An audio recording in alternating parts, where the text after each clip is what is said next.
Red sauce পাস্তার জন্য টমেটোটা ফার্স্টে এরকমভাবে একটু ছিঁড়ে নেবো সব কটা, দিয়ে এগুলোকে একটু ব্লাঞ্চ করে নেবো। টমেটোগুলোকে জল এখানে বসিয়ে দিয়েছি আমি গরম করতে, আর দিয়ে দিচ্ছি কিছু শুকনো লঙ্কা। এগুলো খুব ভালো করে এর মধ্যে ব্লাঞ্চ করবো। একটু রসুনের কিমা, তো এগুলোকেই আমি চপ করে নেবো।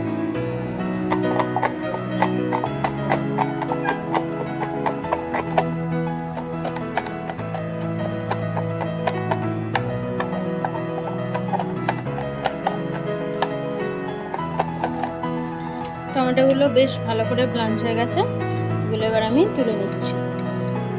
ঠান্ডা জলের মধ্যে এগুলোকে তুলে দিয়ে দেবো, দিয়ে এর খোসাটা, টমেটোর খোসাটা ছাড়িয়ে নেবো। এটা বয়েল করার জন্য আমি এখানে জল বসিয়ে দিয়েছিলাম, তার মধ্যে দিয়ে দিচ্ছি। এই দেখো, তোমরা যেরকম লাগবে সেই বুঝে পরিমাণ মতো দেবে।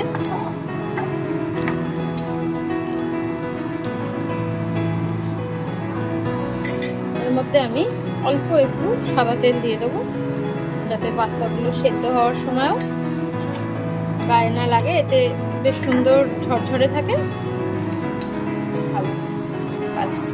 চাপা দিয়ে দেবো, এটা সেদ্ধ হোক। এদিকে আমি রেড সসটা বানিয়ে নেব। এগুলোকে এবার ভালো করে একটু ছোট ছোট করে কেটে পেস্ট করে নেব, আর তার মধ্যে শুকনো লঙ্কাও দিয়ে দেবো। চলো এগুলোকে পেস্ট করে আনি। কড়াটা গরম করতে দিয়ে দিয়েছি, দিয়ে দিচ্ছি একটু সাদা তেল।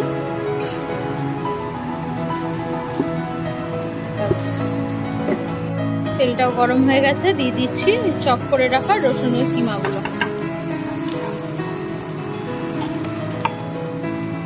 একটু পেঁয়াজ রেখেছিলাম কুচো করে, পেঁয়াজগুলো দিয়ে দিচ্ছি।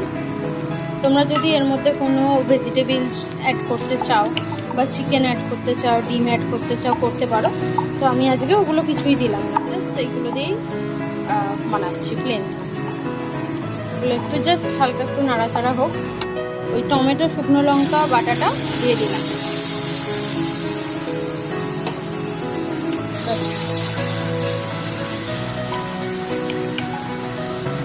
ভালো করে এটা একটু নাড়তে হবে।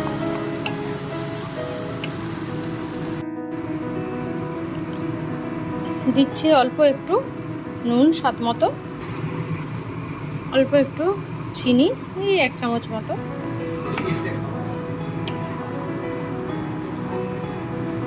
এর মধ্যেই দেবো, এর মধ্যে অ্যাড করবো একটু টমেটো সস, খুব অল্প পরিমাণে। বাস, ভালো করে মশলাটা রেড সসটা ইয়ে করে নেব। এবারে দিচ্ছে একটু কাশ্মীরি লঙ্কার গুঁড়ো। পাস্তাটাও সেদ্ধ হয়ে গেছে, এটা এবার আমি জল ছেঁকে এইভাবে দিয়ে দিচ্ছি।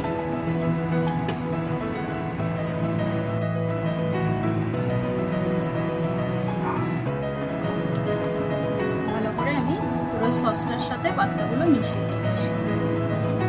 আঁচটা হাইতে রাখবো না, একটু লোতেই রাখবো। ভালো করে সসটার সাথে মিশিয়ে দেবো।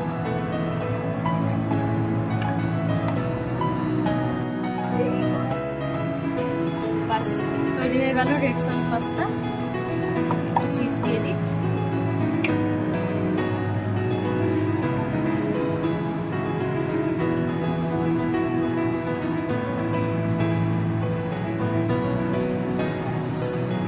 Ready red sauce pasta.